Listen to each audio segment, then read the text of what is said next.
Chers compatriotes d'Algérie, Msakhala alaikum, bonsoir à vous tous, Zulf Laouen. Zulf Laouen. Bon, récemment l'Office national des statistiques a publié un état général de la population en Algérie. Donc, dans l'information généraliste et omnibus, euh, certains aspects ont été abordés, certains faits probablement les plus simples, les plus faciles à mettre en phrase, ont été écrits. Dans cette intervention, je m'intéresserai à un concept qui est passé complètement au-dessus, un concept plutôt qui a été complètement ignoré, éludé, pour des raisons probablement liées à des capacités de son analyse. Il s'agit euh, du ratio démographique, du ratio de dépendance démographique. C'est un concept qui en apparence est assez vague, assez flou, donc je vais essayer de le détailler et de montrer l'impact du ratio de dépendance, du ratio de dépendance démographique avec l'économie réelle, l'économie réelle. Donc c'est à travers cette présentation que je vais discuter la relation entre le ratio de dépendance démographique et l'économie réelle, particulièrement en Algérie, bien sûr, de l'Algérie. Donc, par moment, je veux mettre euh, le film directement sur l'écran pour que pour que vous puissiez suivre calmement slide par slide, et par moment je remettrai l'enregistrement sur sur ma personne quand il s'agit de certaines explications, de certains éclairages, de certains éclaircissements. Mais mais avant d'aller vers ça, euh, notre pays est dans une situation de plus en plus explosive. Depuis le coup d'État déclenché par le précédent chef d'état-major contre le président de la République, notre pays, notre patrie va de Carib dans Silla. C'est-à-dire d'une situation catastrophique, nous sommes rentrés dans un cataclysme avec les prétendus dirigeants actuellement de l'Algérie. Bon, euh, des informations des plus graves circulent sur le web concernant des atteintes à la vie de personnes, concernant la détention d'Algériens, l'envoi en prison d'Algériens, certains procès sensationnalistes, etc. Bon, je le dis et je le répète, toutes les violences qui sont passées, toutes les violences actuelles et toutes les violences à venir ont pour source le four crématoire qui est la Banque d'Algérie, l'état-major de l'armée, lié à l'incompétence de la présidence de la République, du gouvernement.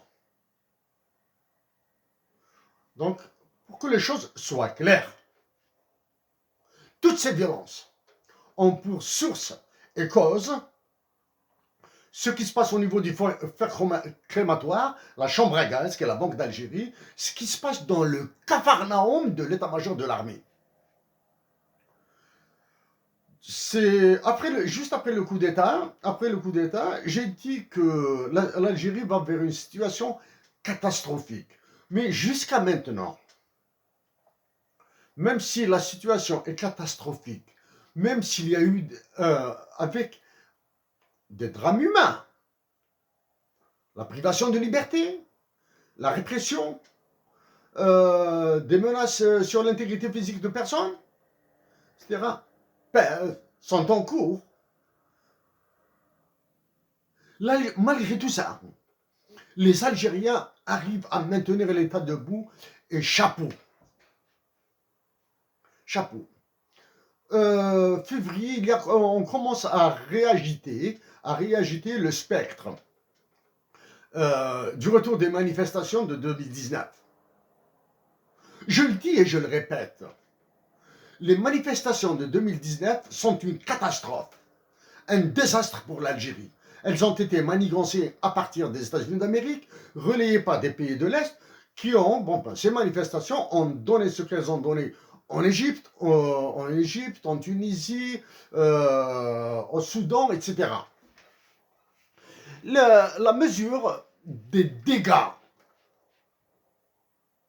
est visible actuellement en Ukraine. L'Ukraine, elle est passée par ce qui est appelé cette connerie de printemps arabe.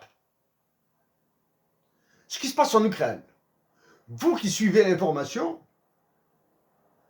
êtes au courant que les États-Unis d'Amérique et les pays de l'OTAN sont en train de s'affronter avec la Fédération de Russie.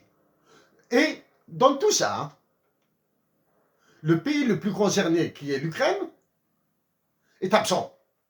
Ni le président de l'Ukraine, ni le peuple d'Ukraine, ni l'opposition politique ou l'élite ukrainienne ne sont exprimés. C'est-à-dire, ils savent qu'ils sont la proie, qu'ils sont devenus un enjeu de puissance, de diffusion de puissance, etc. Donc, mes chers compatriotes d'Algérie, pour l'amour de Dieu, évitez les manifestations en février et même après. Évitez-les. Ça, c'est côté prière. Chapeau encore pour les officiers subalternes et les soldats de l'armée algérienne qui sont restés relativement calmes.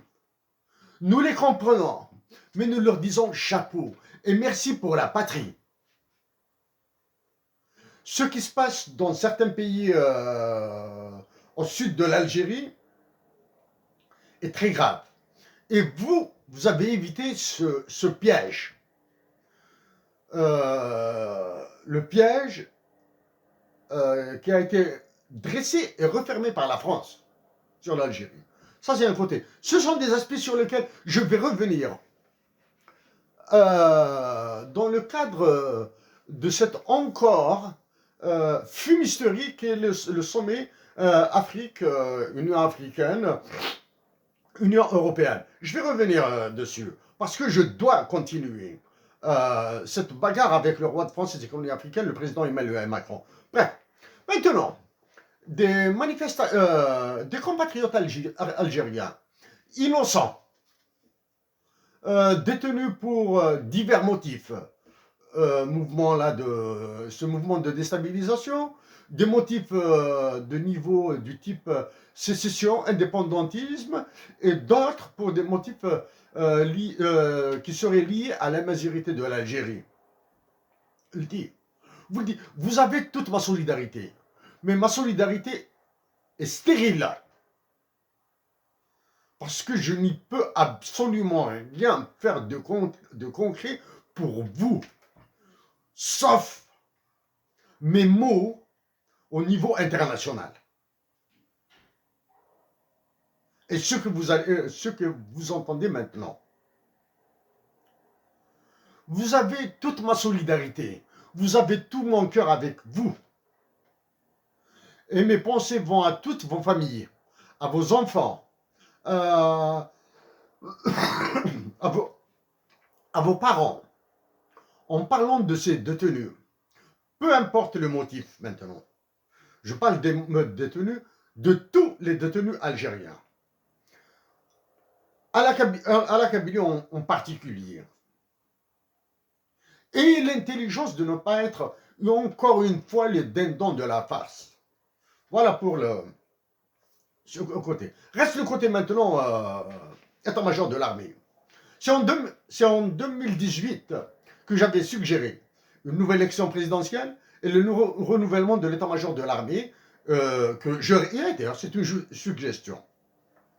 Bien sûr, cette suggestion comme la dotation de l'Algérie, la suggestion portant la dotation de l'Algérie d'hymne national bilingue en arabe et en tamazight, sont peu bruités, sont peu entendus. Bon, c'est la vie qui est faite ainsi. Chérif Aïssat qui vous parle n'a aucune influence. N'a aucune influence. Donc, ça c'est donc le renouvellement de l'état-major de l'armée et une élection présidentielle anticipée. Ah ben, c'est à chaque fois que j'ai la possibilité de le dire, je le dis. Tenant, ce qui devient quasiment plus que kafkaïen, d'une logique incompréhensible, du moins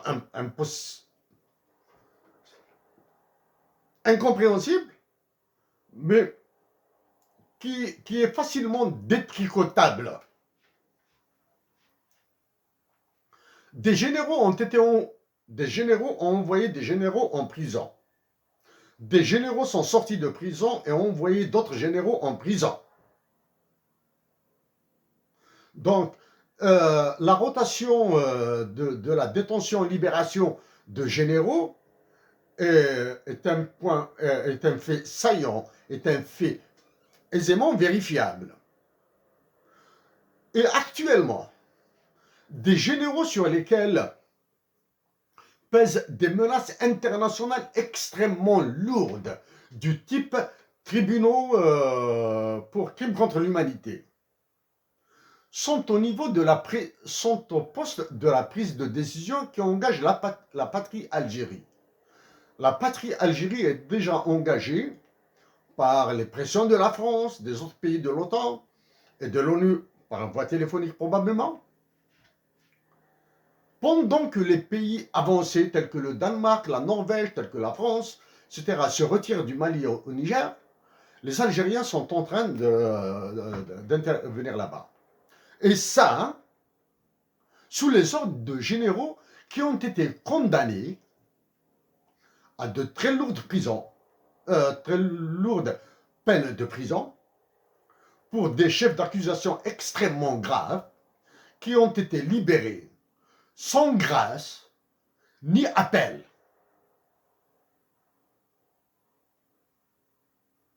Sans grâce, ni appel, ni absolution des crimes. Ils se retrouvent à prendre des décisions pour l'Algérie, qui engagent la population algérienne. Au chef d'état-major et à ses combats, et à sa clique, il y a de la dignité patriotique. Cheikh Aïssat ne parlera jamais de la dignité privée, des vies privées et des dignités humaines. Ayez la dignité patriotique de partir et tenter de laisser les Algériens patriotes faire l'impossible pour sauver l'Algérie d'un bain de sang et d'une guerre. Ayez cette dignité patriotique. Il n'y a qu'en Algérie, actuellement, et certains pays africains, où des généraux sont associés aux affaires les plus scabreuses, les plus dégueulasses, les plus puantes dans le monde. Au chef d'état-major de l'armée algérienne, il y a toute sa clique, il y a cette dignité patriotique de rentrer chez vous.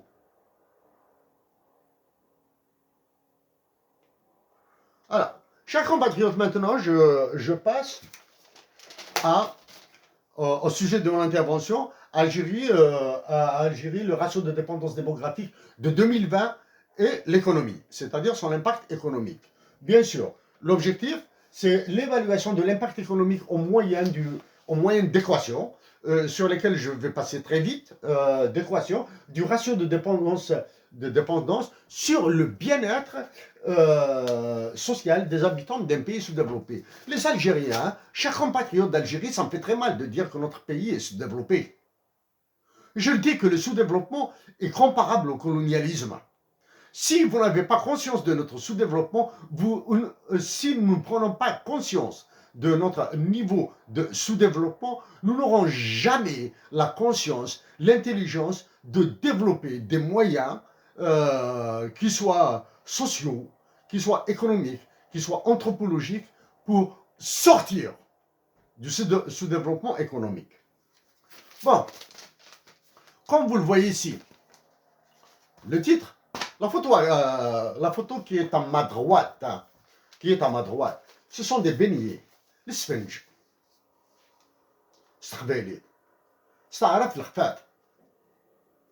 Après, dans la suite, vous allez voir des milliards de dollars que je vais mettre dans ces beignets. Bon, ces beignets sont préparés. Ils sont réels. Hein. Ils sont préparés par l'une des femmes que j'aime le plus au monde.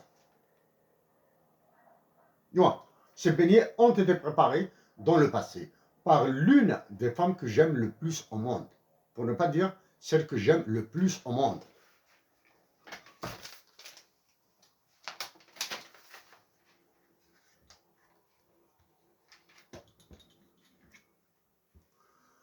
À partir de maintenant, même si je disparais là de la vidéo, c'est pour vous concentrer sur ce qu'il y a sur l'écran.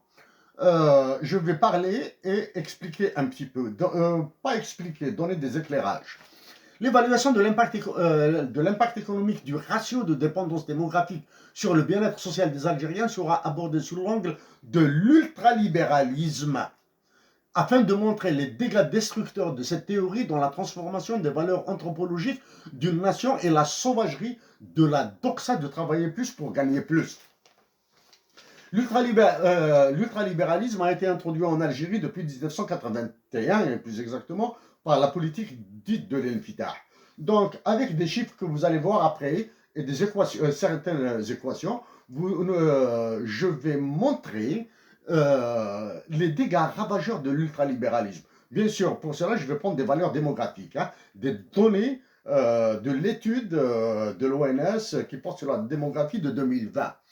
Et bien sûr, je vais montrer la sauvagerie de la doxa, de travailler plus pour gagner plus. Vous allez voir que dans cette idée qui est en apparence très sympathique, très généreuse, travailler plus pour gagner plus,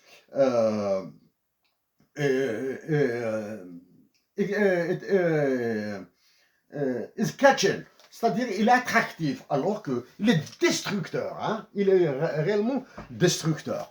Bon, dans cette présentation seront évités le développement de l'acception et la signification économique du concept de gaspillage. Nous parlons en Algérie, dans la tradition socialement, nous parlons de gaspillage, comme quoi c'est à la perte, ou bien c'est ce qui est déconseillé de faire, déconseillé de gaspillage, alors qu'en Algérie, il y a beaucoup de gaspillage, mais j'éviterai surtout, ça c'est l'acception sociale, c'est-à-dire dans le langage populaire, mais dans l'acception économique, le gaspillage a des définitions autres que ça, c'est à la mesure d'efficacité, le coût, les coûts d'opportunité, etc.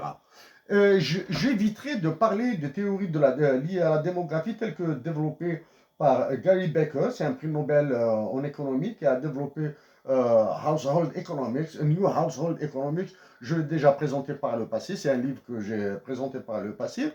Et la théorie de Richard Easterlin. Easterlin, qui est aussi un économiste qui vient nuancer les propos de Gary Becker, lui qui a introduit le concept du revenu relatif du nombre d'enfants. Bon, avant d'aller dans ce détail, il y a ça, quelques mots sur une pyramide d'âge. Bon, la forme pyramidale la plus connue, c'est les pyramides d'Égypte. Vous prenez une seule face de l'une des pyramides d'Égypte, une seule face, et c'est ce qu'on appelle en démographie la pyramide idéale des âges. C'est-à-dire, elle montre l'enfant, comment se transforme la population d'un pays au fil des ans, progressivement. C'est-à-dire une base très élargie et un sommet très fin. Pour cela, bien sûr, après, je vais vous montrer, je vais faire une lecture dynamique de la pyramide des âges de la démographie algérienne de 1960 à nos jours, et vous allez voir, du moins jusqu'à 2015. Et je vais la commenter un petit peu et vous allez voir comment se transforme en pyramide d'âge. Il est clair que j'éviterai de discuter certains concepts qui ont été écrits dans le rapport de l'ONS. Je m'interdis de faire un quelconque jugement sur certains mots. Exemple, corrélation. Un autre exemple, reconduction de taux sous les hypothèses actuelles. Mais je vais fournir des informations utiles parce que mon intervention porte sur la relation ratio-démographique et économie et non pas sur l'étude de la démographie ou bien la critique du rapport de l'ONS. Je vais mettre en relief une information parce qu'elle a un impact international. Voilà. De par le passé, j'ai abordé la démographie. J'ai abordé la démographie avant même d'étudier la démographie ou bien l'économie des populations. Ici, bon, vous avez ici les minutes, hein, entre 37e minute, etc. Ça, c'est en 2013. Ça, c'est en 2013, dans cette partie Algérie vue par la BM. J'ai parlé des phénomènes naturels, de la nature et de la démographie algérienne, bien sûr liée à la croissance économique. Donc, vous allez entendre parler de ça. Bien sûr, ce travail, je l'ai fait, c'est une présentation publique à Montréal que j'ai faite grâce à un diamant algérien. Ici, vous voyez des chiffres, la démographie de l'Algérie, donc les interventions précédentes. Ici, c'est la conférence sur les impacts économiques de Tamazight que j'avais faite en 2014. Je le répète, j'ai fait, même si ce travail m'a esquinté physiquement, d'un point de vue intellectuel, c'est probablement le travail le plus important que j'ai fait de par le passé. Vous voyez ici des chiffres. Donc, dans cette partie-là, sur les impacts économiques, donc j'ai abordé la démographie de l'éducation. La démographie de l'éducation et son économie, et bien sûr, l'impact économique de l'introduction de Tamazight. Ici, c'est un peu plus complexe, c'est un peu plus sophistiqué, c'est en 2015. Décembre 2015 et janvier 2016. Ici, vous voyez là où vous voyez mon doigt, il s'agit du prix des enfants selon la théorie ultralibérale du prix Nobel en économie Gary Becker. Ici, juste en bas, j'ai parlé rapidement de ce qu'on appelle un équilibre stable et un équilibre instable en démographie. Intuitivement, je fais ça. Donc, je pense que actuellement, l'Algérie a entamé son entrée dans un équilibre instable, dans un équilibre démographique instable. Donc, c'est ici. Donc, là, vous voyez, c'est le marché de l'emploi. Ça, c'est lié à la dévaluation du dinar. Maintenant, je rentre dans les définitions du ratio de développement et ses règles de calcul. Le ratio de dépendance démographique, en anglais, c'est Dependency Ratio. Bon, c'est la somme des populations de 15 ans et moins, plus les populations de 60 ans et plus, divisé par la population âgée entre 15 et 60 ans non révolue. Ça, c'est très important, hein? Non révolu. C'est-à-dire 60 ans, c'est quand la personne a 59 ans, 364 jours, 23 heures, 59 minutes. Parce que quand la personne a 365 jours plus une seconde, elle rentre dans la catégorie d'âge supérieur. Le ratio de dépendance dans la suite est calculé en pourcentage. En l'état, le ratio de dépendance, tel qu'il est calculé, le ratio de dépendance est tout juste pédagogique. Il ne dit absolument rien sur la nature de la dépendance. C'est-à-dire quand vous avez un ratio de dépendance de 59,49%, vous ne savez pas à quoi est liée cette dépendance. Voilà. Donc, ici, dans ce cas, bon, avec les calculs que je vais développer tout à l'heure ici, comme vous voyez, avec les chiffres que vous voyez ici, vous avez actuellement le ratio de dépendance en Algérie et le ratio de dépendance en Algérie est de 67,82, mais dans le cas où on adopte la règle de calcul de la Banque mondiale, il passera à 59,49. Donc ici, vous avez l'explication. Vous avez ici une étoile et une étoile. Hein? Une étoile, une étoile. Chers compatriotes d'Algérie, j'ai écrit sur les chiffres algériens. J'ai écrit sur les chiffres algériens. J'en ai parlé à plusieurs reprises. À mes compatriotes de l'Office national des statistiques.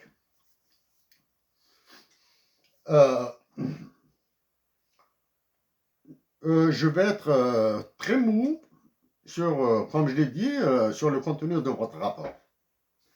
Mais sur ce ratio, le ratio de dépendance, et les règles de calcul, je peux parler pendant 3 heures, quand je combine avec les chiffres économiques de la finance et de la monnaie algérienne, je peux parler pendant 3 heures non-stop.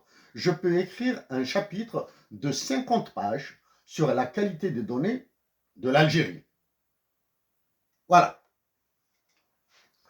Donc, d'après les estimations et non par recensement de la population réelle dans la publication numéro 949 de l'ONS, à la page 10 et tableau 7 en 2000, etc., vous avez le ratio de dépendance est de 0,6782, identique au calcul de la page 5. Ça, j'ai précisé ici. C'est une une précision très très importante, elle est cardinale, elle est centrale, au cas où. Ici, vous avez l'explication de certains chiffres et la règle de calcul. Ici, bon, maintenant, le ratio de dépendance tel que démographique, c'est la somme de 2 catégories de personnes, la somme des effectifs de 2 tranches d'âge sur les effectifs d'une tranche d'âge. C'est-à-dire les personnes âgées de 0 jusqu'à 59 ans, plus les personnes âgées les personnes âgées d'âge de 0 à 15 ans, plus les personnes de 60 ans et plus, divisé par les effectifs des personnes qui ont entre 15 et 60 ans. Voilà. Il n'y a aucun aspect économique dedans. Donc, ce ratio de dépendance, doit subir un redressement. Le premier redressement, c'est le transfert des effectifs militaires considérés en macroéconomie libérale comme stériles et improductifs. Les personnels militaires sont considérés improductifs. Leur seule intervention dans le PIB, je parle des personnels, hein, pas de l'acquisition de l'armement, etc. Hein, je parle du personnel. Les effectifs militaires sont considérés comme une main-d'œuvre stérile en macroéconomie libérale. Ils n'interviennent dans le PIB qu'à travers les consommations. Bien sûr, si nous considérons que les dépenses militaires liées à l'armement, etc., qui n'apparaissent pas dans le PIB, certaines apparaissent, d'autres n'apparaissent pas. J'ignore les règles de la comptabilité publique en Algérie. Celles sont des dépenses de l'État, et non pas de l'armée. Donc, supposons qu'ils sont certaines sources d'information estiment les effectifs militaires algériens à 465 000 personnes. Nous allons supposer qu'ils sont de 400 000. Donc, je recalcule le ratio de dépendance démographique, il passera à 70-41. Donc, chaque 100 personnes en âge de travailler doivent prendre en charge 70,41 personnes, donc 2,5 personnes en plus par rapport au calcul normatif qui a donné 67,82. Depuis 2015, l'Algérie est dans une terrible récession. Depuis 2010 même, la récession économique a commencé en 2010. En moyenne arithmétique, les dépenses liées à la défense nationale dans le PIB représentent 6,3%, soit plus du double de ces mêmes dépenses de 1990 à 1999. En l'espace de 5 ans, nous avons l'armée algérienne a consommé le double de son taux d'influence sur le PIB. Et pourtant, il n'y a plus de guerre civile. Prétendument, le terrorisme a été vaincu. Donc, ça, c'est une preuve additionnelle à ce que j'ai dit au chef d'état-major de l'armée, que l'état-major actuel de l'armée algérienne, là, il est en train de faire dans la connerie, il est en train de détruire l'Algérie. Parce que priver l'Algérie, les Algériens, la nation algérienne de 6,3% de son PIB, qui peuvent aller dans l'agriculture, la santé et l'éducation, est un crime. Maintenant, deuxième redressement. En Algérie, la sociologie algérienne est ce qu'elle est. Il y a des enfants qui partent au lycée, qui vont au lycée jusqu'à l'âge de 18, 19, 20 ans, à peu près, hein, avec l'histoire de doublement, redoublement, avec cette histoire de Ataba, je sais pas, dont on m'a parlé un proviseur de lycée en Algérie. Il y a des enfants qui vont au lycée, qui sont toujours dépendants, qui vont au lycée, et il y a une partie de ces enfants, de ces jeunes adultes, qui vont à l'université. Je suppose, j'ai arrêté l'âge de l'université à 24 ans pour des commodités de calcul et pour le manque de définition. À 24 ans, j'ai supposé que 20% de ces effectifs sont toujours aux études, à l'université ou dans les lycées. Donc les chiffres passent, ça va donner ça. Le ratio de développement passera maintenant à 75,97%. Donc chaque personne doit prendre en charge 76 personnes, soit 76%, hein, pardon, soit 8,15 arrondi à 9 personnes en plus par rapport au RD de 67,82. C'est-à-dire quand vous faites 75 ou 67, vous allez trouver 8 et des poussières. Donc on arrondit à 9. Troisième redressement. Introduction des sous-emplois. Actuellement en Algérie, quand on n'a pas d'emploi, on n'a pas de revenus. On n'a pas de revenus sous l'hypothèse puisée des chiffres de la Banque mondiale. Supposons qu'il y a 10 millions de sans-emploi. Après, je vais introduire la notion de chômeur. Hein. Sans emploi, ça veut dire qu'il n'a aucune activité. Il y a les chômeurs, ceux qui ne cherchent pas du travail, etc. L'URD, il y a 10 millions. L'URD passera à 207,69%, c'est-à-dire en plus de lui-même, l'Algérien, chaque individu prendra en charge 2,7 personnes additionnelles par rapport au précédent. Hein? 207%. Chaque. C'est-à-dire de plus que chaque individu. Hein? Individu. Ici, c'est 207,69%. Voilà. Additionnel. Quatrième redressement. Évaluation de la production des femmes au foyer en fonction du nombre de personnes qu'elles prennent en charge. En Algérie, certaines femmes sont au foyer, c'est-à-dire elles ne sortent pas pour aller travailler, elles n'ont pas d'emploi dans le secteur privé ou secteur public. Je ne parle pas des emplois dans le secteur informel comme la prostitution. Hein. Dans la classe d'âge de fécondité 15-49 ans, ça c'est une norme internationale, 15-49 ans, c'est-à-dire une femme commence à être féconde à partir de 15 ans et arrête sa fécondité à 49 ans. Selon l'ONS, l'effectif des femmes et de ces femmes est de 11 111 000, etc. Si 60% 60% de ces femmes sont en foyer, alors 6 671 000 et quelque chose sont sans revenus. C'est-à-dire il y a 6,6 millions de personnes, de femmes qui n'ont pas de revenus. Elles sont à la maison, elles s'occupent de leur mari pour celles qui ne sont pas veuves, elles s'occupent de leurs beaux-parents, elles s'occupent de leurs enfants, probablement des enfants des autres. Des enfants des autres.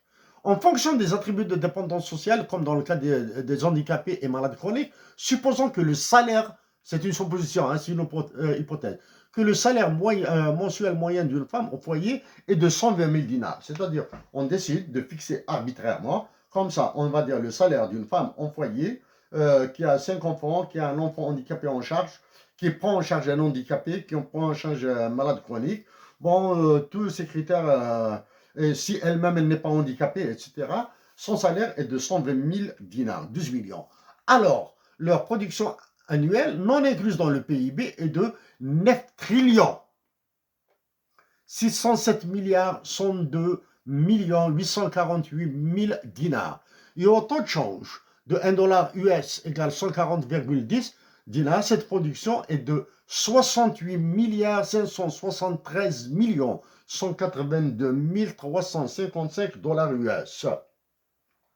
Donc, l'introduction de l'ultralibéralisme en Algérie à partir de 1980 et ses conséquences actuelles seront décrites avec les variables démographiques de l'âge moyen de maternité, AMM, la primonuptialité, le ratio de masculinité, la divorcialité telle que donnée par l'ONS, d'autres variables absentes comme la descendance finale et les enfants nés hors tradition et loi algérienne de mariage nous auraient fourni plus d'arguments. Tous les redressements décrits doivent être ajustés et sans mélange avec les indices de concentration de revenus Gini ou Atkinson ou la pauvreté multidimensionnelle. Pour le quatrième redressement, celui des femmes au foyer. C'est une problématique économique, sociale et culturelle ravageuse. Il y a beaucoup d'idéologie dedans, donc il faut la manipuler. J'ai dit que cette présentation est faite, je l'ai dit en introduction, sur l'angle, le prisme de l'ultralibéralisme pour montrer sa sauvagerie. Donc, en disant que, avec les hypothèses fixées, le revenu, la production des femmes est estimée à 68 milliards 573 millions 182 355 dollars US. Ça, c'est les ravages de l'ultralibéralisme. C'est un regard, bon, d'un point de vue économique, d'un point de vue macroéconomique, je suis à l'aise, je l'aborde, hein, ce n'est pas un tabou pour moi. Hein. Il n'y a aucun tabou dans ces histoires, hein, je l'aborde. Mais maintenant, il y a le côté idéologique, il y a le côté dogmatique. Aucun angle de vue, aucune approche ne me répugne en théorie. Hein, en théorie. Je peux discuter de tous les sujets, pas comme les Algériens qui nous bassinent, nous gargarisent avec la Mazerte, etc., mais incapables de se prononcer sur la Mazérité, la dotation de l'Algérie d'un hymne national bilingue, la Mazerte. Starat. Ça, les 68 milliards,5 de production des femmes au foyer disent énormément de choses. Ceux qui travaillent et qui gagnent 4 millions, 5 millions de centimes, 40 000 dinars, 50 000 dinars par mois. Ceux qui travaillent gagnent 40 000 et 50 000 dinars par mois. Et dans les hypothèses émises tout à l'heure,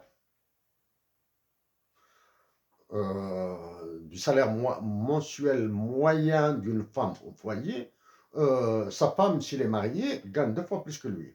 Un peu plus de 2 fois, son double. Là. Donc ça c'est pour conduire le respect de la femme. Le respect de la femme.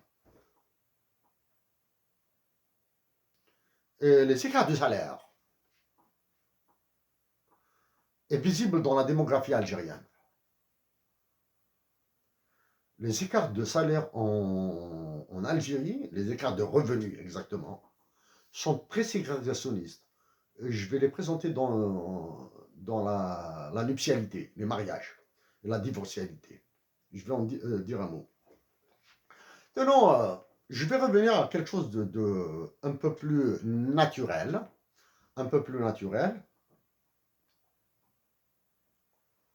sur l'économie. Vous savez, bon, je dis, je suis un ricardien de l'économie, ricardiste plutôt, hein, ricardiste de l'économie. Hein. Je suis un adepte de David Ricardo à fond la caisse. David Ricardo est un libéral, pas ultra-libéral. C'est un libéral. C'est le Lounas Matoub de l'économie. Il a révolutionné l'économie et il est parti. Son ami le plus intime, c'est David Malthus. C'est le théoricien de la démographie le plus pessimiste. C'est un religieux. À l'origine, c'est un religieux qui a versé dans l'économie. David Malthus. David Ricardo. Combien ils étaient? Il était le membre d'une fratrie de 18. C'est-à-dire le papa et la maman de David Ricardo, anglais, ont eu 18 enfants. Montage. Donc, la démographie, la famille nombreuse est une ancienne tradition, très marquée par la religion. Donc, David Ricardo était un membre d'une fratrie de 18.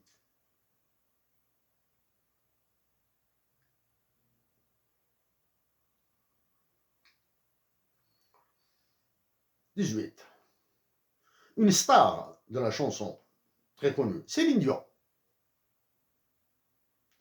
Certains disent qu'elle a 13 frères et sœurs.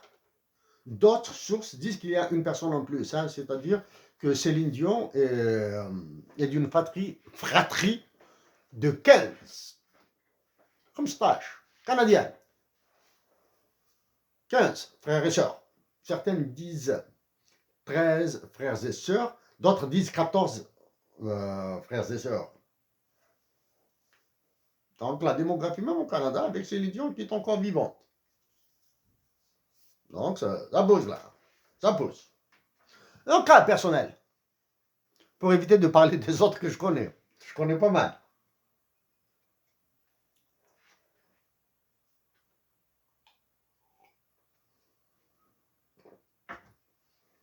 Imam, bonjour.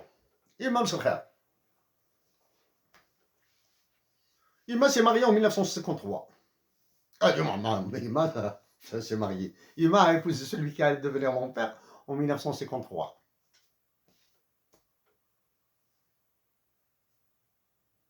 Elle a eu des morts-nés, c'est-à-dire, elle avait un bébé dans son ventre. Hop, il est mort et il est sorti. Voilà. Elle a eu des enfants qui sont nés vivants, parce que une démographie, ce sont des concepts différents. Hein. Elle a eu des enfants nés vivants, qu'elle a commencé à éduquer, à élever. J'ai ça, c'est to rise them up. Mouden, sont morts. Exemple. Parmi mes frères et sœurs que j'ai perdus, Dahman, Khaled, Rahima. Ensuite, je suis né. Qui est né? Je suis l'aîné. Pour que je survive, ma mère m'a mis une boucle d'oreille. Et après moi, nous avons eu, Ima a eu une descendance de 9 vivants. Nous sommes 9 et vivants en cours de route. Ima a perdu Samira, ma soeur.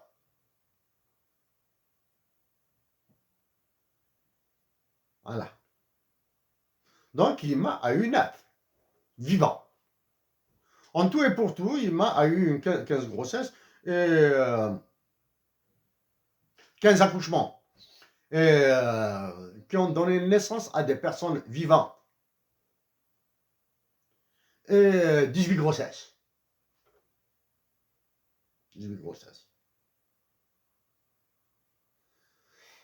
Donc, est-ce que mon père et ma mère avaient tort d'en avoir fait 9? Mon père et ma mère nous ont élevés dans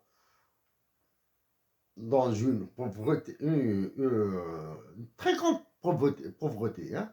Nous étions très pauvres. Nous étions très pauvres.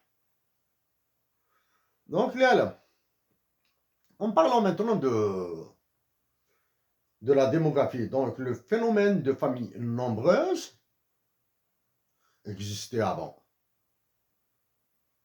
Maintenant, parmi la descendance finale d'Ima, elle a arrêté d'enfanter là maintenant, elle est veuve. Et elle a 82 ans. 83 ans même.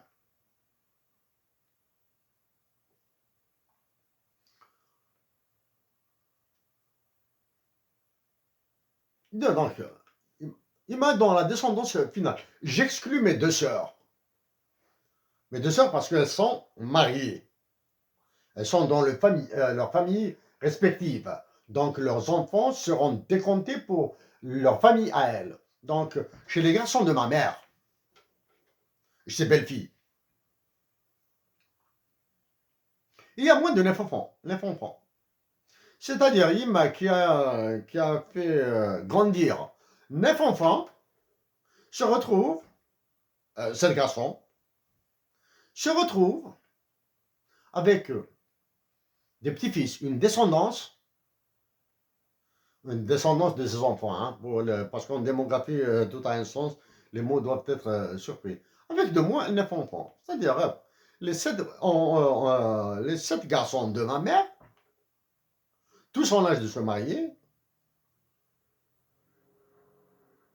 ont produit moins d'enfants que ma mère. Donc ça, c'est maintenant l'entrée. Yémen ne connaît pas l'ultralibéralisme, Gary Becker, Easterlin, etc. Hein, mais elle connaît plutôt la religion, le poids de la société, etc. Maintenant, ça, c'est le côté direct, mon côté, disons, familial, privé, direct. Côté maintenant, côté mon père. Mon père est né en 1929. Il est décédé en 1994. Que Dieu le couvre tous les défunts de sa miséricorde. Combien de sœurs a eu mon père? Combien de sœurs a mon père? Une seule. Si j'ai introduit, bon, il faut penser à un ratio de masculinité. Probablement que je vais le manipuler après. Voilà. Il a une seule. Une seule sœur. J'ai une seule tante paternelle. La Sadia, puis à son âme. La Sadia, repose en paix toi aussi. Elle m'appelait Baba.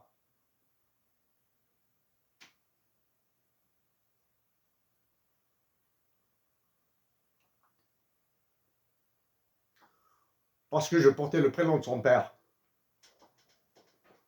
Je porte toujours le prénom de Jdi. C'est pour cette raison que ma tante paternelle, la Sadia, m'appelait Baba. Miss Baba, plus exactement. Elle m'appelait comme ça. Donc mon grand-père et ma grand-mère, Jidaninouche, n'ont eu qu'une seule fille. Pour un garçon vivant et un autre garçon.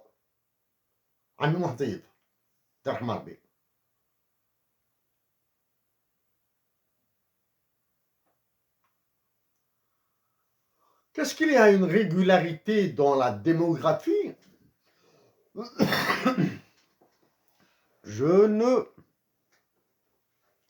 ne peut pas avancer d'une théorie solide.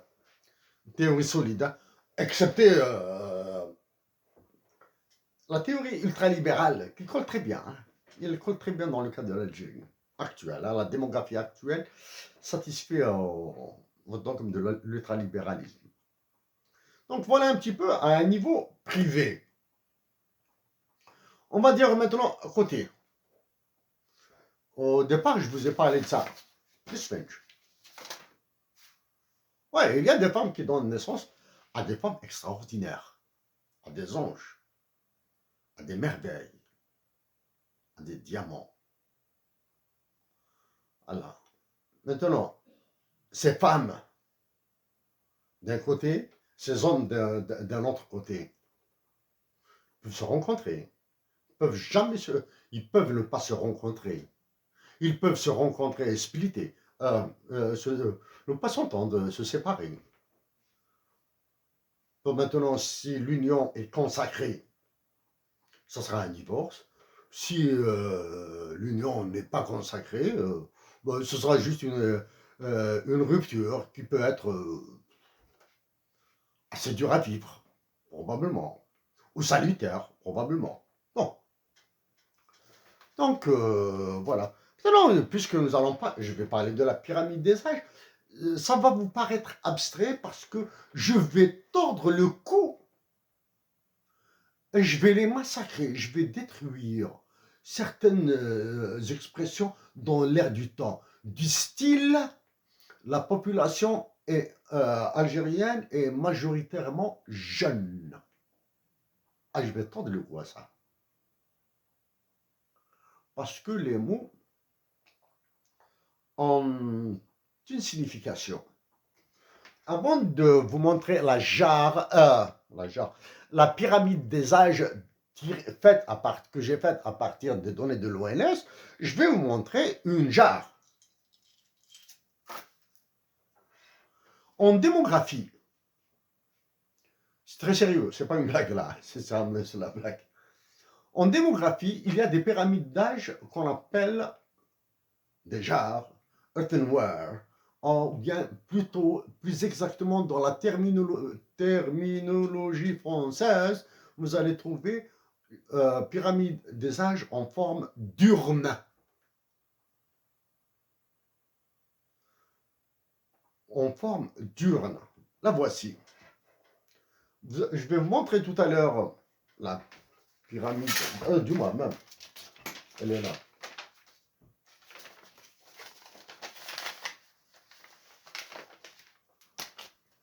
Voici la pyramide des âges tirée à partir d'Excel, à partir des données de l'ONS. La pyramide des âges pour 2020, pour la population de 2020 en Algérie. Regardez si elle ne ressemble pas. À peu près, hein, là. Je ne dois pas casser cette jarre parce qu'elle hésite filet.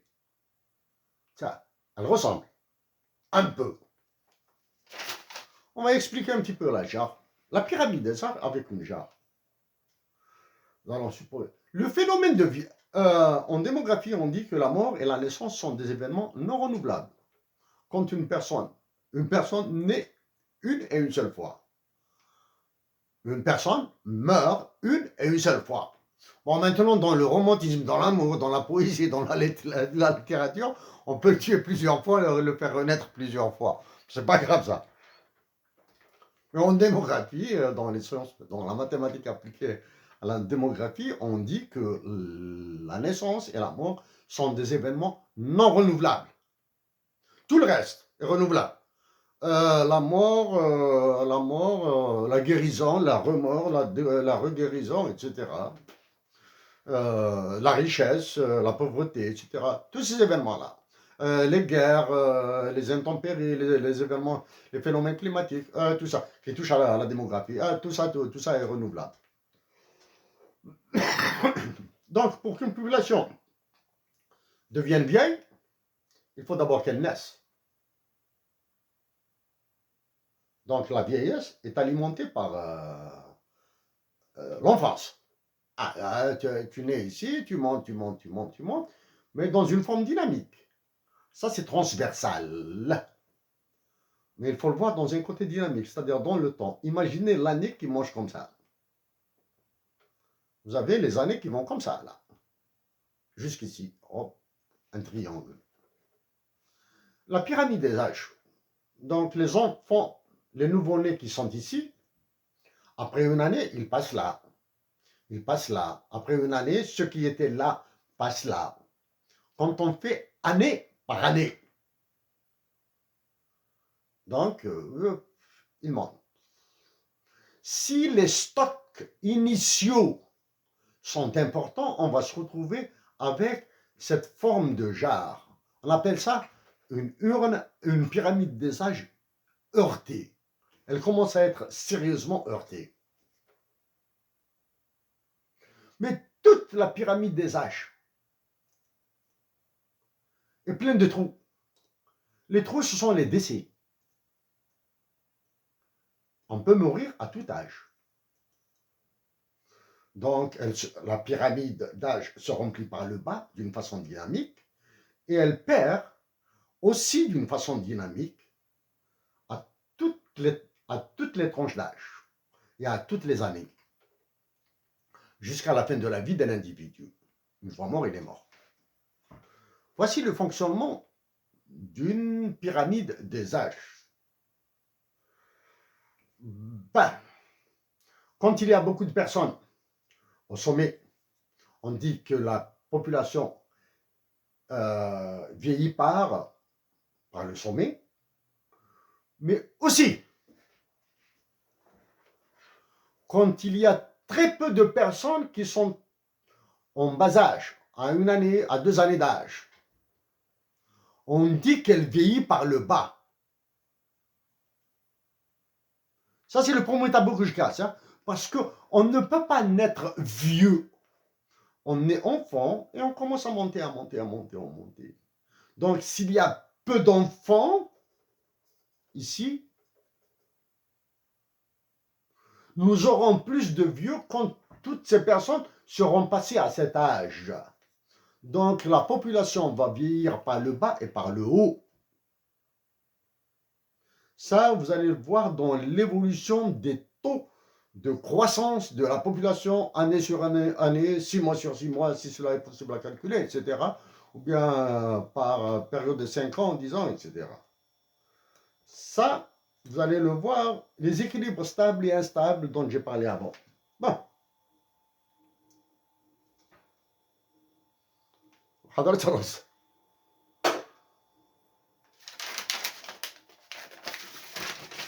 Maintenant, je remets sur ça.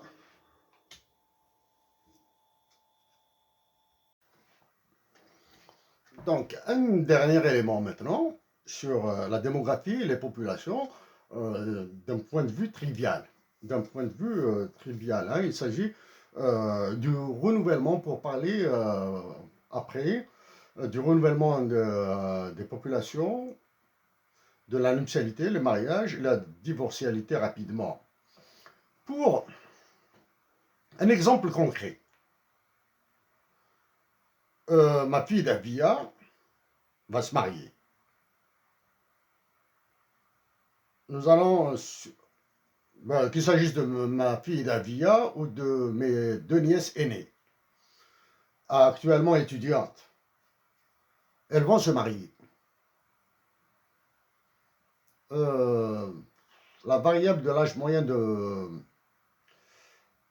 nuptialité, l'âge moyen de maternité est très important, mais disons que je vais les taire. D'un point de vue mathématique, ils sont très importants. Maintenant, donc, ma fille Davia et mes 2 nièces vont se marier. J'imagine que ma fille, Davia, et l'une de mes nièces auront uniquement des garçons. Ils auront uniquement des garçons.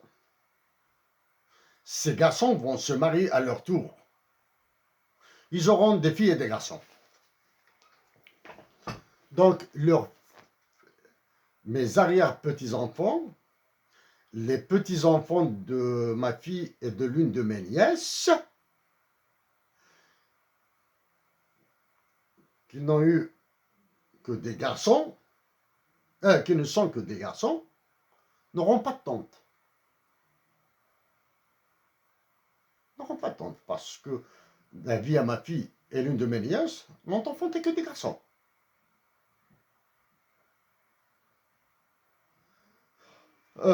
L'image parallèle, mon autre nièce n'a eu que des filles. Ses petits-enfants, mes arrière-petits-enfants, n'auront pas d'oncle. Ça, c'est... Maintenant, pour qu'une femme se renouvelle, pour qu'une population se renouvelle, la théorie dit qu'il faudra 210 garçons pour 100 filles. C'est-à-dire, c'est ce qu'on appelle un indice synthétique de fécondité de 2,1. Ça, c'est la théorie qui est vérifiée. Pour être plus précis, on dit qu'il faut 105 garçons pour 100 filles. Avec les phénomènes de mortalité, on dit qu'il faudra 110 garçons pour 100 filles. Ces chiffres seront très importants et je vais vous les montrer dans des courbes pour vous montrer la tension qu'il y aura sur le marché du mariage, de la nuptialité, les conséquences qui peuvent être dramatiques, qui sont dramatiques naturellement dans notre société à nous, algérienne, dramatiques dans le cadre de la divorcialité, dans le cas des divorces. Dans le cas des divorces.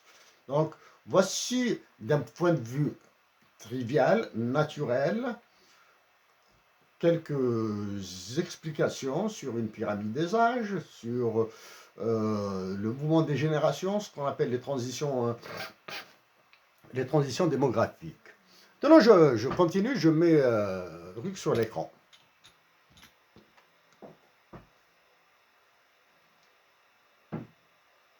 Maintenant, on parle de ratio de dépendance démographique. Mais de quelle dépendance s'agit-il?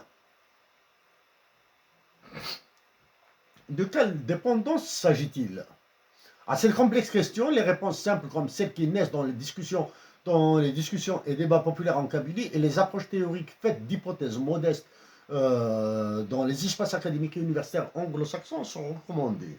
C'est-à-dire là, il ne faut pas chercher midi 14 heures, il ne faut pas se compliquer la vie alors qu'elle est déjà suffisamment complexe comme ça. Il faut être très simple. Dans les hypothèses de travail, en kabyle, on dit celui qui n'a pas d'enfant, on dit Demengour. Est-ce que c'est complexé? Non, Demengour. On dit comme ça. Ça veut dire qu'il n'a pas, en termes démographiques, ça veut dire qu'il n'a pas de descendance finale. Voilà. Une femme qui meurt sans enfant, un homme qui meurt sans enfant, on appelé Imelgouren, en kabyle. Voilà. La dépendance maintenant. C'est quoi la dépendance? Elle englobe les besoins à de l'aide sociale, médicale, à des ressources naturelles, qu'elles soient agricoles, terres arables pour le blé, pour manger le sponge. Le sponge dans l'image, hein? Pour manger le sponge, il faut produire du blé.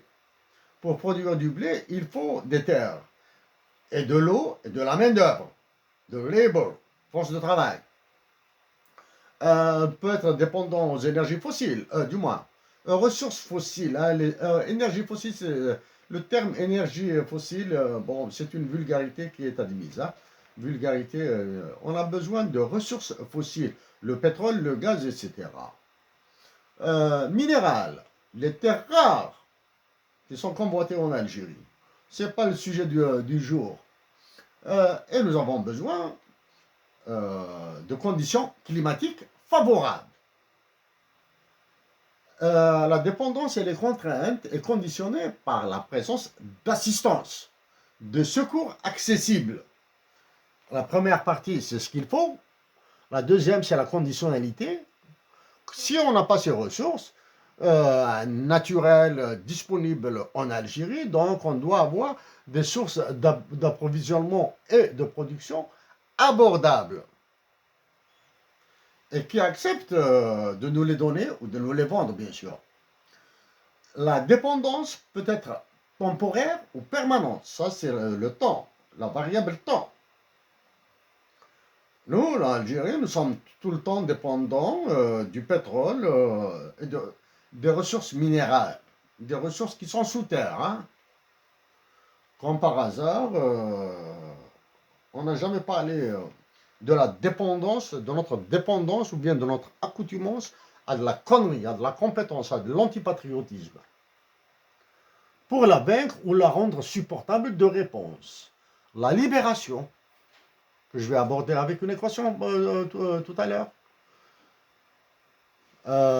Solidarité continue, laquelle peut être garantie par un État-providence,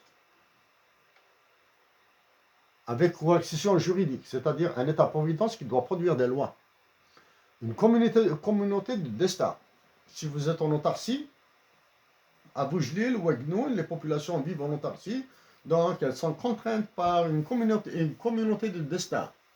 Une coopération internationale ou des accords et traités multilatéraux ou plurilatéraux.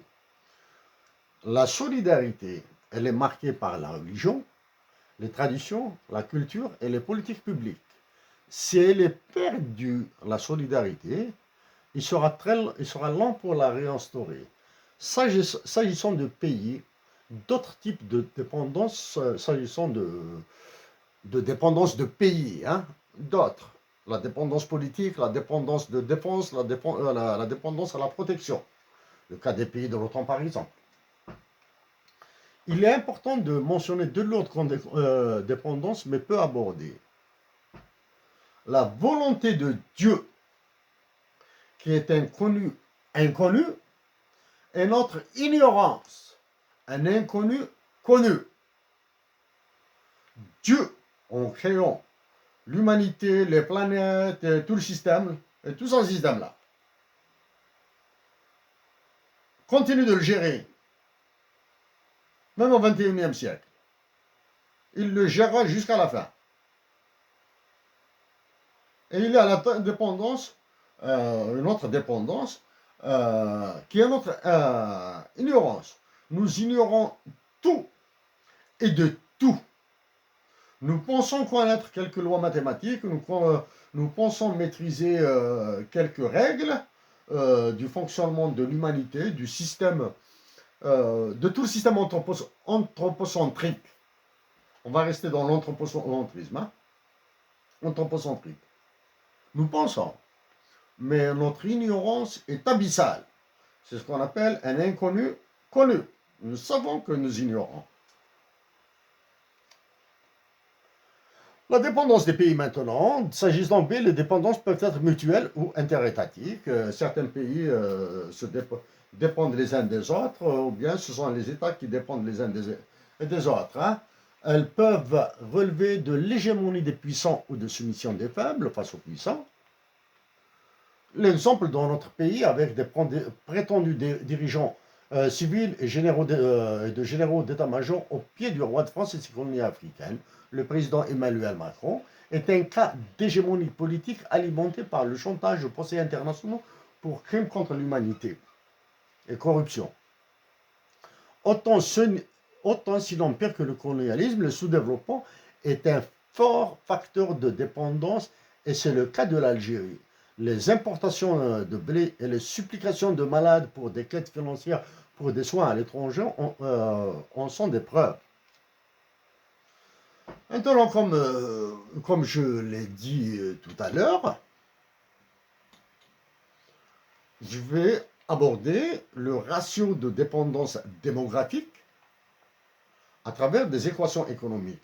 Là, je ne vais pas détailler tout, mais vous aurez d'abord, cette animation sera rajoutée à la présentation à ce film, elle sera téléchargeable, et c'est des concepts peu maîtrisés par je vais dire par mes amis à moi, je pense à Aziz à Amsterdam, à Aziz à Vienne et Mahdi à Amsterdam. Donc je vais être très très simple, hein. Ce sont des équations que je vais manipuler de la manière la plus naturelle, la plus simple qui soit, hein. Voici la production d'un PIB, ce que vous entendez quand vous lisez dans les journaux le PIB. Voici son équation. Le revenu par habitant, c'est-à-dire chaque personne habitant sur le territoire d'Algérie, y compris des étrangers qui résident en Algérie. Le revenu national brut par habitant, abréviation RNBH, est égal à cette somme, est égal à ce produit, au PIB, divisé par la population totale. Le PIB, on le désigne aussi par la lettre Y. Voilà. Quand on fait la manipulation de cette équation-là, on la manipule, nous avons à côté le RNBH, le revenu national brut par habitant, est appelé le niveau de vie, hein, pas le coût de la vie. Hein. Le coût de la vie, c'est autre chose. C'est le PIB total divisé par la population totale. Quand on manipule cette équation, on trouve ça à côté, c'est la quantité de travail. Il ne faut pas s'étonner. Hein. C'était population 1560, population 1560, par simplification, ça donne 1. Heures travaillées divisé par heures travaillées, ça donne 1. Emploi divisé par emploi, ça donne 1. Donc, on va retrouver PIB, population totale. C'est-à-dire, par simplification, on retrouve ça. À côté, c'est ce qu'on appelle, du moins à gauche en jaune, c'est la quantité de travail. À droite, en rouge, c'est la qualité du travail. Ce qui nous intéresse maintenant, c'est la qualité du travail. Hein. Population, voici l'explication, voici l'autre explication. Maintenant, la solution, l'objectif, c'est d'introduire les variables de la démographie dans la population totale, hein, dans cette variable, surtout ça, hein, population totale, je vais introduire le ratio démographique, hein, comme il a été calculé avant.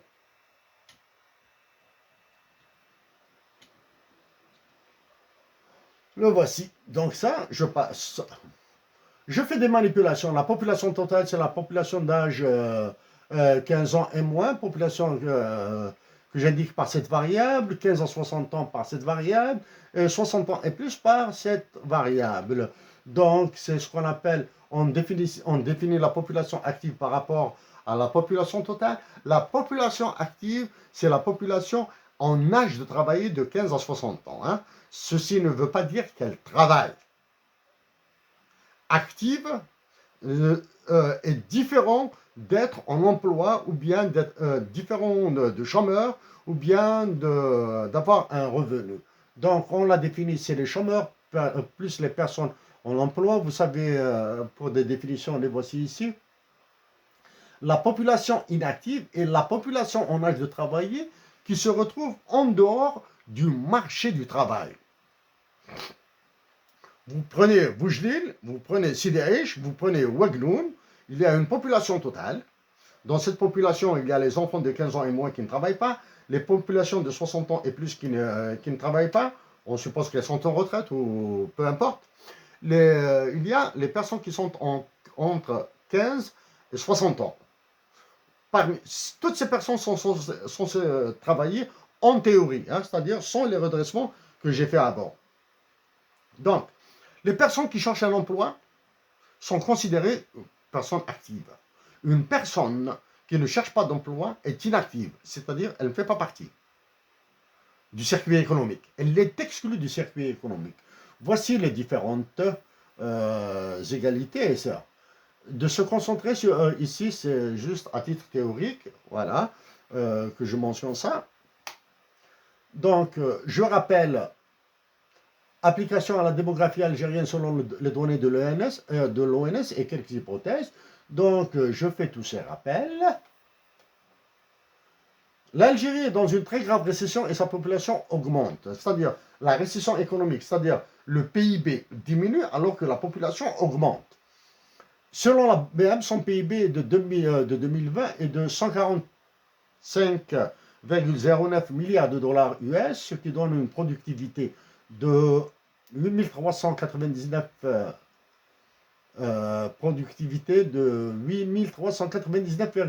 dollars US par travailleur. Le PIB est donné par les travailleurs.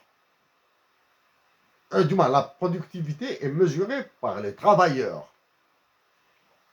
Et un revenu par habitant, RNBH, de 3306,85. C'est celui-là. Hein? Celui-là, il est de 3306. Quand on divise ce montant sur celui-là, on trouve 0,3937, alors que le RD est de 0,6782. Avec les différents redressements décrits, ce ratio sera encore plus petit et l'écart avec le RD plus grand. Très, très, très important.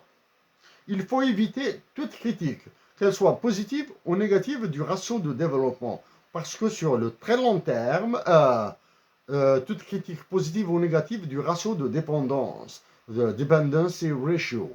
Il faut éviter toute critique, positive ou négative. Parce que sur le très long terme, avec de la solidarité, des politiques publiques dites volontaristes, il peut être une source de développement. Pour cela, je vous renvoie à la conférence sur les impacts économiques de Tamazir et voir quels sont les aménagements qu'on peut apporter dans l'éducation.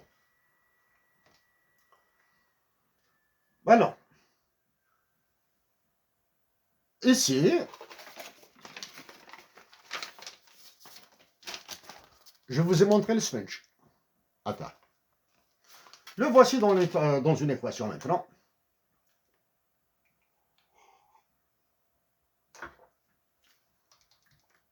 Cette équation, je lui ai ajouté le nombre de conneries divisé par le nombre de conneries, c'est égal à 1. C'est comme si j'avais multiplié par 1, je n'ai rien changé. Le nombre de l'Esfinge est le nombre de l'Esfinge, pièce de l'Esfinge. Hein? Quand on simplifie, c'est 1. C'est comme si je n'ai absolument rien fait à l'équation. Donc,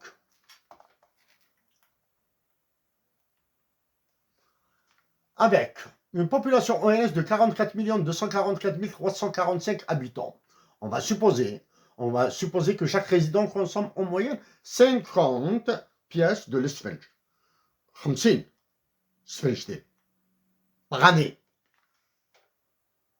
Donc, en moyenne, vous pouvez mettre le chiffre que vous voulez. Ici, hein, 50. Vous pouvez mettre 0, vous pouvez mettre 1.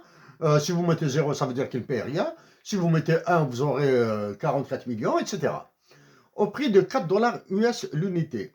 4 dollars US l'unité, ce n'est 4 dollars US l'unité, c'est pas de la blague. Hein. Ça, c'est pour introduire la parité de pouvoir d'achat absolu ou la parité de pouvoir d'achat relative. Dans les taux de change, 4 dollars US l'unité. Ben, vous pouvez mettre 10 dollars si vous voulez, vous pouvez mettre 0,5 dollars si vous voulez. Hein.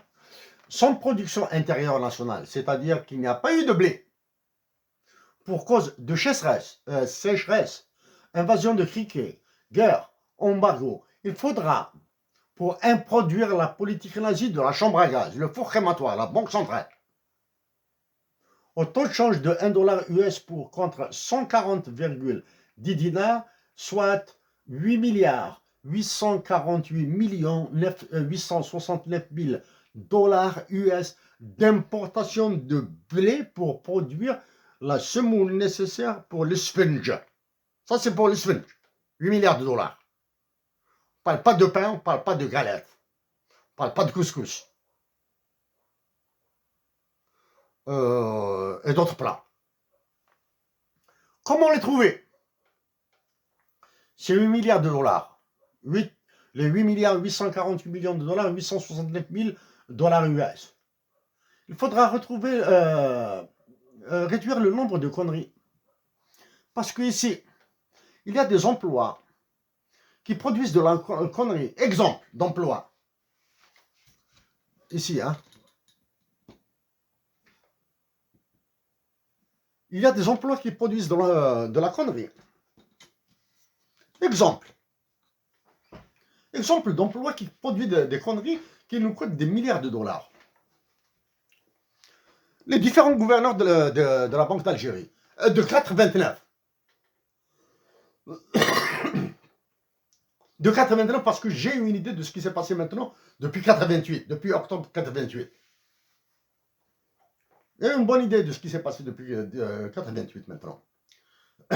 Les gouverneurs de la Banque centrale d'Algérie de 1988 à ce jour.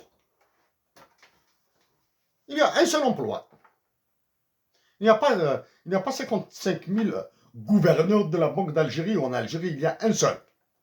Il ne produit que des conneries. Ah oui, quand il produit une connerie, quand le gouverneur produit une connerie, elle se chiffre en milliards de dollars. Voilà. Quels sont les autres? Les emplois. Il y a un seul chef d'état-major de l'armée. Quand il produit une connerie de conflit, de guerre, ou se maintenir dans les sphères de décision, se prenant pour des généraux américains qui ont fait la Deuxième Guerre mondiale, etc., et en trahissant sa patrie. Les différents chefs d'état-major de l'armée algérienne ont produit des conneries. Il y a un seul chef d'état-major à chaque fois. Quand il produit une connerie. Ça. Président de la République. En Algérie, élu par trafic des résultats ou imposé par la volonté des casquettes, c'est la même chose. En plus de l'illégitimité démocratique, de l'illégitimité populaire, aucune illégitimité. Il prend des décisions, à temps et à travers parce qu'il subit des pressions du gouverneur de la Banque centrale, des gouverneurs de la Banque centrale, des chefs d'état-major de l'armée, de la Banque mondiale, du FMI, de la France, des USA, de l'Angleterre, de l'Italie, etc., de l'Arabie saoudite, du Koweït, du Qatar, etc. Produit des conneries. Exemple de conneries maintenant. L'affaire JC, téléphone, portable. JC Orascom, à l'Algérie. 2012, 2013, 2014. Hein, nous a coûté 4 milliards de dollars. Environ, pas au minimum. Ça, c'est la première. Deuxième, l'affaire SNS Al-Hajjar Mittal, Lakshmi Mittal, nous a coûté dans les 3 ou 4 milliards de dollars. L'autre affaire de télécommunications qui est en cours. L'affaire des sociétés turques dans les minerais à l'ouest du pays. L'affaire des terres agricoles sahariennes qui seront données au pays du Golfe. L'autre connerie. Des exemples. Ça, c'est ce qu'on appelle le partenariat public-privé, s'il vous plaît. L'autre connerie. C'est la plus importante. La dévaluation du dinar. Ah oui. Ici, un dollar US coûte 140 dinars,10. C'est le contraire. C'était un dinar algérien qui valait 140 dollars US. Contraire. L'économie, il faut être très simple dans le raisonnement. Hein. C'est de la connerie. Il faut être très simple. Contraire. Il faut diviser ces 8 milliards de dollars par l'inverse. L'inverse. On va supposer que c'est 8,8 milliards de dinars. Qu'on divise par 149, on va trouver des dollars US. Hein. 8 milliards divisé par 100, 8 milliards divisé par 100, ça fait combien? 800 millions, 80 000 dollars. 80 000 dollars? Non, c'est plus que ça, mais quand même. 8 milliards. Divisé par 10. C'est 800 millions de dollars. Divisé par 10. C'est 80 000 dollars, c'est ça. On aura besoin. Si le dinar valait 140 dollars, on aurait à peu près là. Hein, on a besoin de 80 000 dollars. Voilà.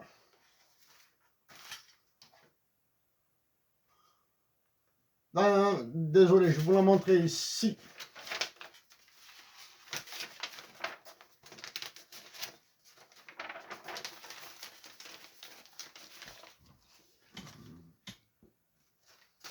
Il y a un petit décalage ici, je préfère vous la montrer ici. Un petit décalage ici, je préfère vous la montrer sur papier.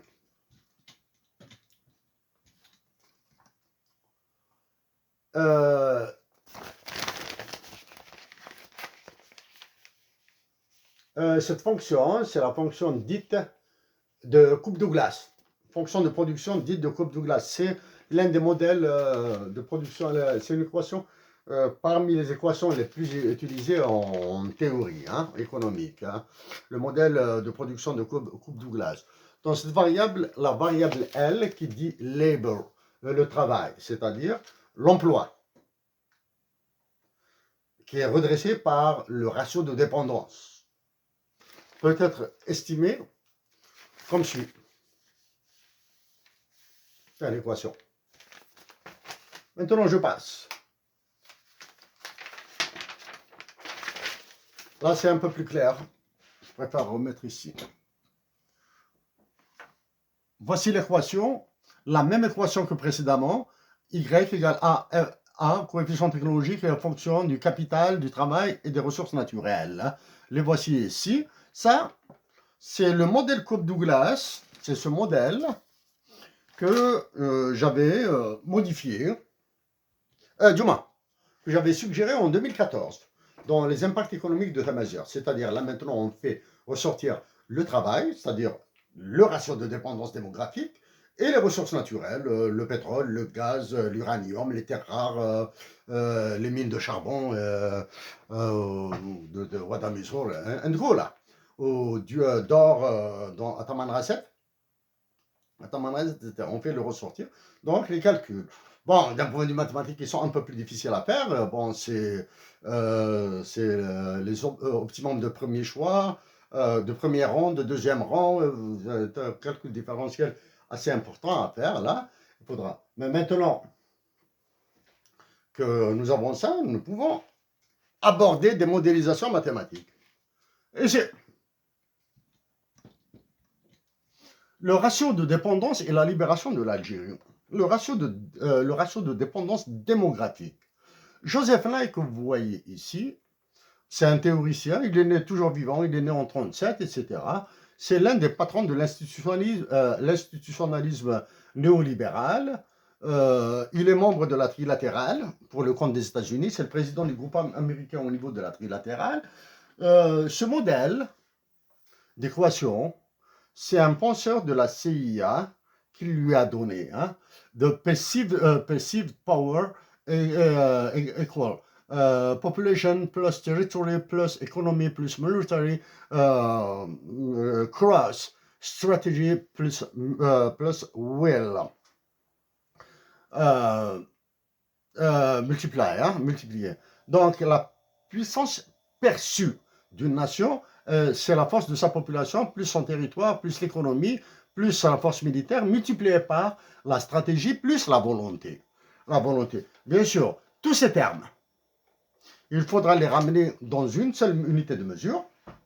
Tous ces termes, il faudra les ramener dans une seule unité de mesure. Exemple ici, pas des coefficients, sans unité. Ici, il faudra les ramener, bon, actuellement, la seule unité que nous connaissions bien, c'est la valeur monétaire.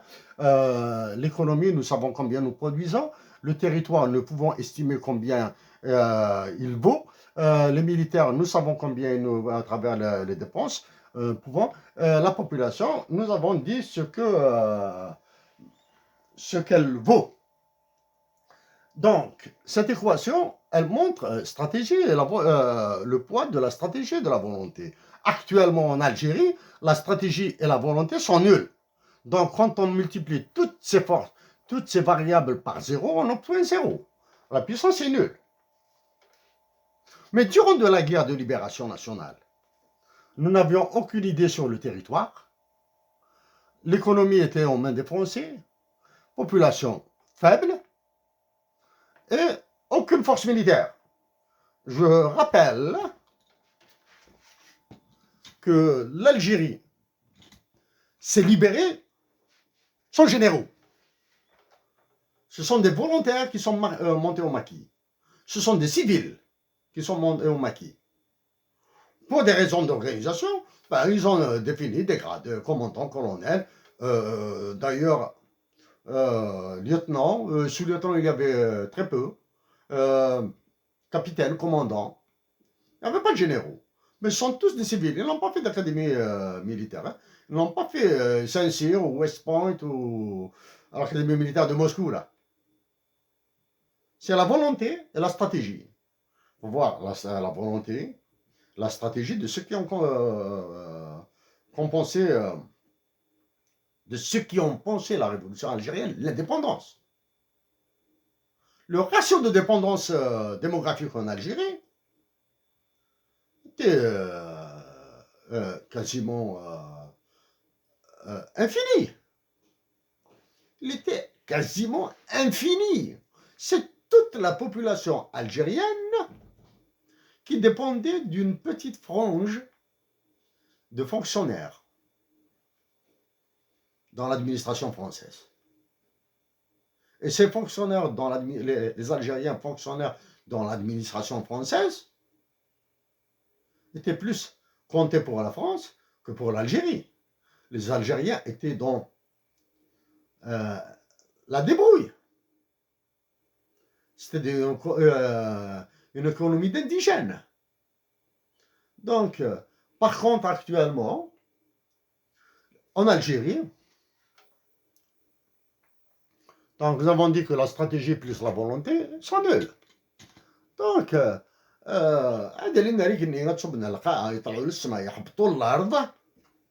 ces généraux sont invités à rentrer chez eux, là.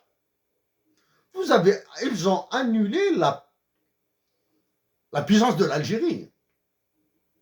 Les gars qui sont à Moradia, à la présidence de la République, doivent partir par l'organisation d'une élection présidentielle anticipée. C'est pour cette raison que, je le dis et je le répète, les Algériens sont invités à maintenir l'État debout pour pouvoir organiser leur départ. Sans État, et avec leur départ,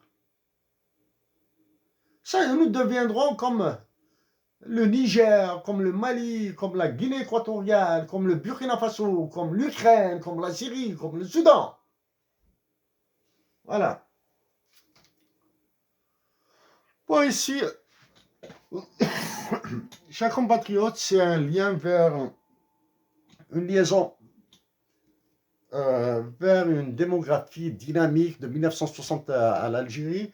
Donc, à la fin, je vous promets que je vais vous montrer quelque chose rapidement. Maintenant, je préfère continuer. Là, j'ai consommé pas mal de temps. Voici une capture d'écran. C'est une capture d'écran en l'état de la pyramide des âges telle que développée par, telle que dessinée telle que produite, pardon, par l'ONS. Vous jetez un coup d'œil ici, 2008-2020. 2008-2020, vous avez ici homme, H-O-M-M, et femme, F-E-M.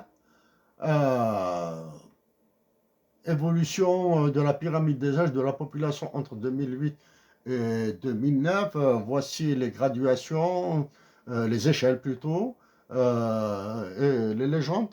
Donc, comme je l'ai dit précédemment, évite de parler de ça, c'est pas le sujet. Hein.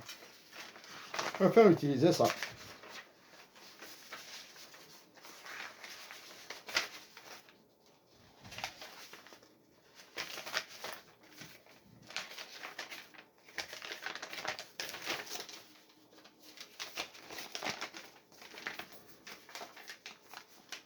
Voici la pyramide des âges que j'ai produite.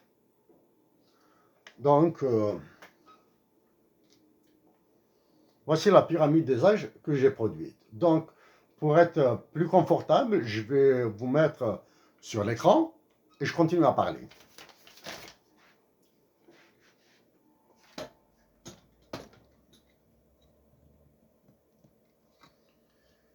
La voici. Ça, c'est ce qu'on appelle une vue transversale. Transversale, c'est-à-dire comme ça, à la verticale. Hein. Nous sommes en 2020, nous sommes en 2022. Nous parlons de l'année 2020 en transversale. Voici ici l'âge 0, de 1 à 4 ans, et vous avez de 75 à 79 ans, de 80 à 84 ans, etc. Donc, à côté, à droite, à gauche, c'est les femmes. À droite, ce sont les hommes. Donc, voici la légende, dans les mêmes couleurs. C'est clair. Et vous avez les graduations qui sont très claires. 250 000, c'est une échelle qui va de 0 jusqu'à 2 500 000 pour les deux. C'est-à-dire, nous pouvons comparer ces bouts-là. Ici, nous savons que c'est 2 250 000. Celui-là. Celui-là, les hommes, là, ils sont un peu plus nombreux. C'est-à-dire, ils sont à peu près à 2 375 000, à peu près ici. Hein. C'est à peu près 2 400 000. 2 400 000, nous pouvons les comparer à vue d'œil. J'ai dit, ça c'est transversal. Mais maintenant, imaginez cette pyramide comme ça, qu'elle avance dans le temps. C'est-à-dire, nous allons la pencher un petit peu. Hein. Nous allons la faire déplacer un petit peu dans le temps. On va supposer que ça c'est le temps. On va la faire déplacer comme ça. Nous sommes en 2020. Nous allons mettre 2021 à droite, 2022 encore plus à droite, etc., jusqu'à 2050. C'est comme ça qu'on déplace. Qu'est-ce qui va se passer? Les populations qui sont là vont passer ici. Un quart plutôt ici. Un quart de la population qui va passer de là à là. Un quart de la population qui va passer de là à là. À condition que cette partie-là soit suffisamment importante pour compenser celle qui passe ici, de génération en génération, c'est-à-dire, d'âge en âge. Mais maintenant, si cette quantité diminue, donc ici, elles vont diminuer, c'est-à-dire, elles vont se ramasser comme ça, elles vont se ramasser comme ça, et elles vont monter, Les populations qui sont ici vont chaque année qui va en plus, vont avoir une année d'âge en plus. Donc, c'est pour cette raison qu'on dit que la population algérienne vieillit par le haut. Nous avons des 85 ans et plus. J'ignore si nous avons des centenaires, c'est-à-dire ceux qui ont plus de 100 ans, et des super centenaires, ceux qui ont plus de 110 ans. Ainsi. Maintenant, plus loin, je vais montrer en plus simple, dans des courbes, les femmes et les hommes. Et voici. Dans cette couleur grise, violette, ce sont les hommes. Ici, c'est les femmes. Ici, c'est l'âge moyen. Hein. 0 ans, 3 ans, 7 ans, 12 ans, 17, 22. C'est par pas de 5. Hein. Par pas de 5. Ici, vous avez les effectifs. Ici, vous avez l'âge moyen. Hein. L'âge moyen par classe d'âge.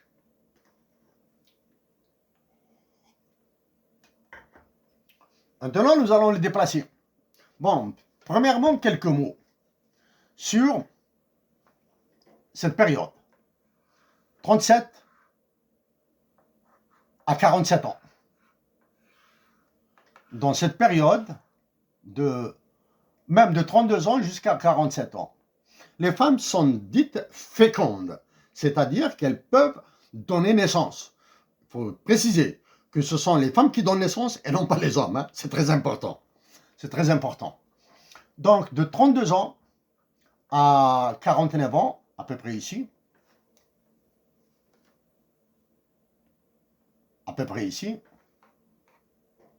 la courbe des femmes est collée à la courbe des hommes. Ici, de 37, là, dans ce segment, dans cette période de temps.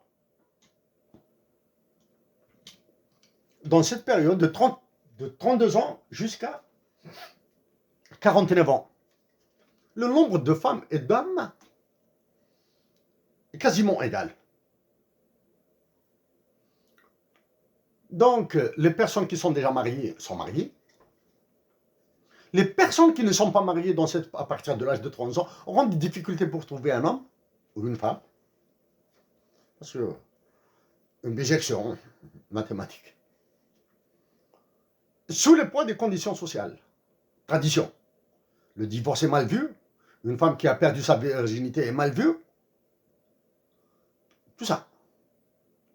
Le marché deviendra de plus en plus serré. Quand il devient de plus en plus serré, il deviendra de plus en plus... le marché de la nuptialité, on parle de marché. Le gâteau, le kahwa, le sang, je sais pas quoi là. Tout le tralala là. De la musique rail, tout ça, tout ça se paye. C'est un marché.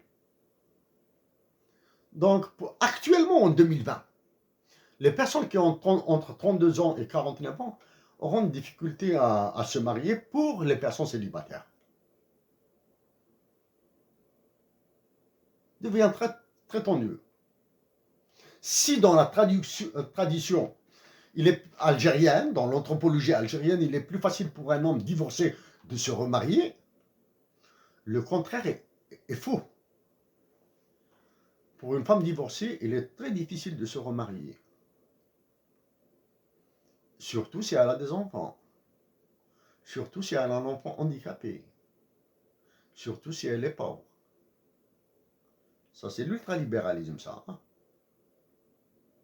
Qui fait ça. À moins que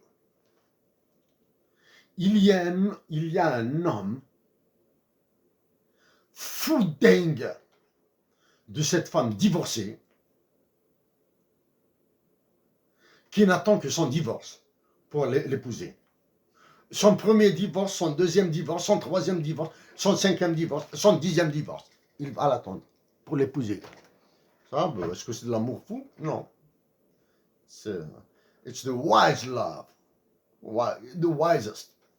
C'est l'amour le plus sage. Mais à condition que la femme se mette dans le crâne ça. Que se marier et divorcer, se remarier et se redivorcer, perdre son virginité, avoir un enfant, 2 enfants, même handicapé.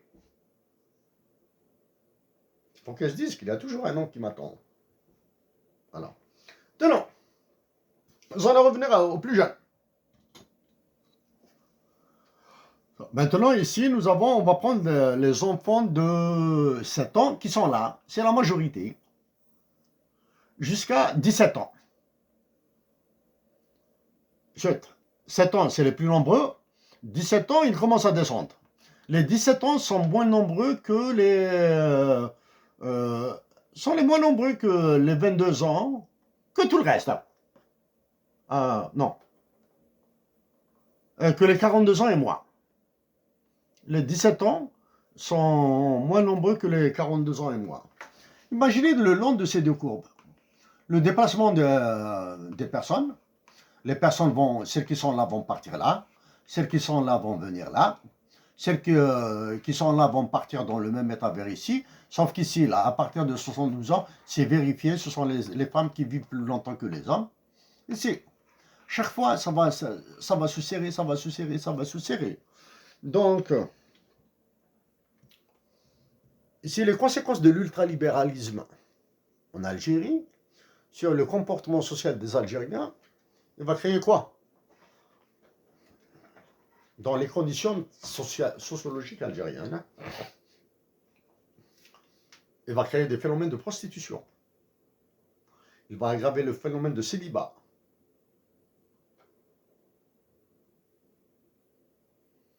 Il va augmenter le phénomène de célibat avec d'autres facteurs.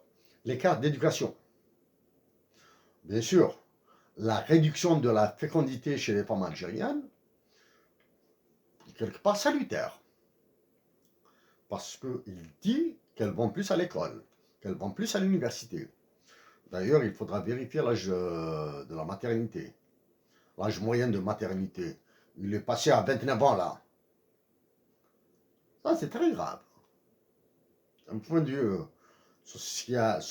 psychologique. C'est très grave, hein? C'est dramatique. Donc maintenant, je passe au dernier élément. Se documenter sur les différents types de pyramides des âges et ce qu'ils disent, euh, ces types de pyramides, hein. Les scénarios de la croissance démographique. Les scénarios de croissance démographique, c'est des modèles mathématiques, des hypothèses assez dures, assez dures. J'ai une assez bonne idée de ces hypothèses. Je les ai manipulées dans des chiffres que j'ai montrés précédemment. Pour aujourd'hui, je me contente de cette intervention. Chers compatriotes d'Algérie, la paix, la majorité de l'Algérie, n'oubliez jamais, la paix. Éviter le dégât de la reprise des événements, des manifestations en février 2022. Soyez solidaires, comme dirait l'autre. Aimez-vous les uns les autres. Aimez-vous les uns les autres. Là, c'est la seule voie de salut. Et être résistant, être résilient, être pacifique, demander avec intelligence à ces généraux de foutre le camp, demander avec intelligence l'organisation d'une élection présidentielle anticipée. Dites et répétez votre solidarité aux détenus algériens innocents.